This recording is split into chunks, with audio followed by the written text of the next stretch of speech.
Hello, it's only Liam from Cheshire East Libraries and welcome to this week's Book I Love video.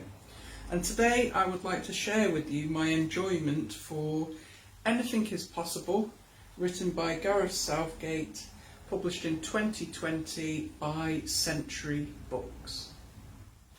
If you have been following my contributions to the Book I Love podcast, you may have caught my review of Jamie Redknapp's memoir, where I talked about how 2020 reignited my interest in football, and as such it led me towards binge reading a lot of footy related books during the course of the year.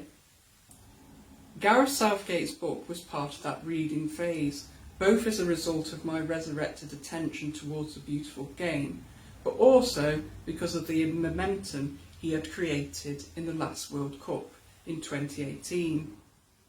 In that year, his philosophy and managerial style gripped the nation in the belief that England could truly bring back home the World Cup like the lads of 1966.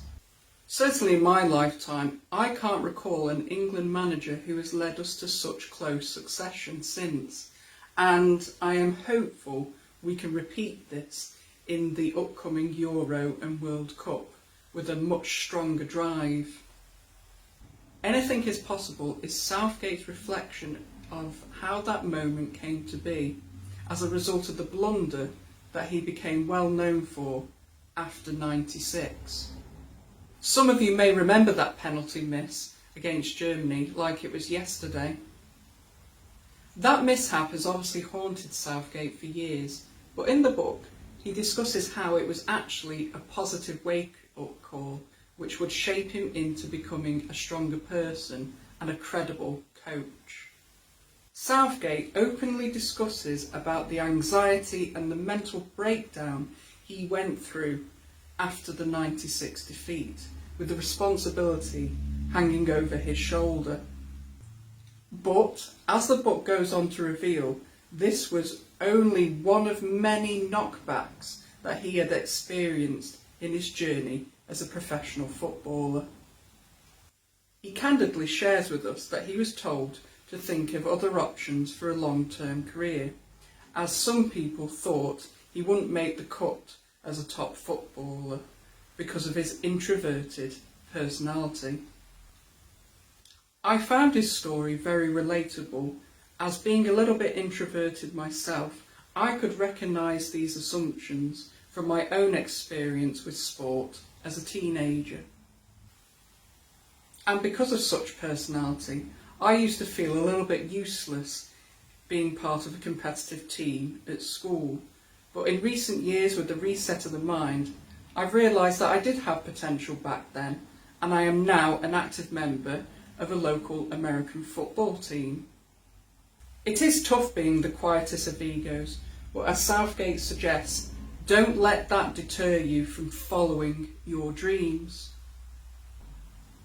However, as the title indicates, Southgate tells us that we can twist these assumptions to our very own advantage by meeting 3 key steps, which are the following: being brave, being kind, and following our dreams. This book endeavours to train us with a positive mindset and coaches us with the necessary skills to make the most of us, both as an individual and a team player. This book is certainly not marketed exclusively at football fanatics. Anybody from any walk of life could benefit from Southgate's encouraging and calming wisdom. But obviously, to express his ideas, he utilises his experience within the football industry to illustrate his principles. As well as his relatable background, I also valued his advice on management. There are lots of pointers I have taken note of, and I would intend to use in practice come my time and opportunity. Not to be England manager, I must add. I enjoyed and valued the content of the book so much that I went out and purchased my own copy, as I do feel I will revisit it for future reference, as I really do admire Southgate's perspective on team management. As you will discover in the book, Southgate's application to management is much more human than those stories you hear of football managers losing their tempers like Rottweilers. The self-help section is a booming industry for books right now, especially with the challenges that modern life seems to throw at us, and I am pleased that Southgate contributed to the trend.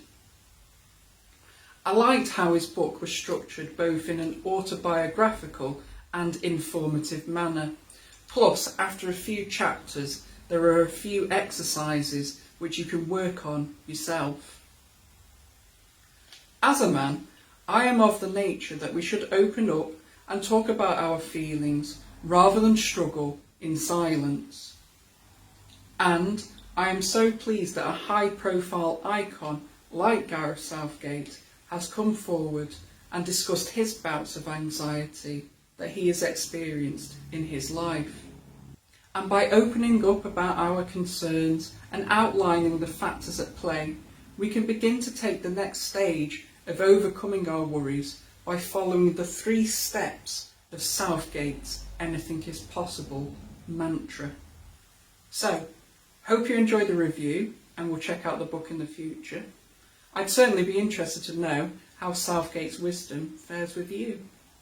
In the meantime, look after yourselves, take care, and I'll see you again soon. Bye!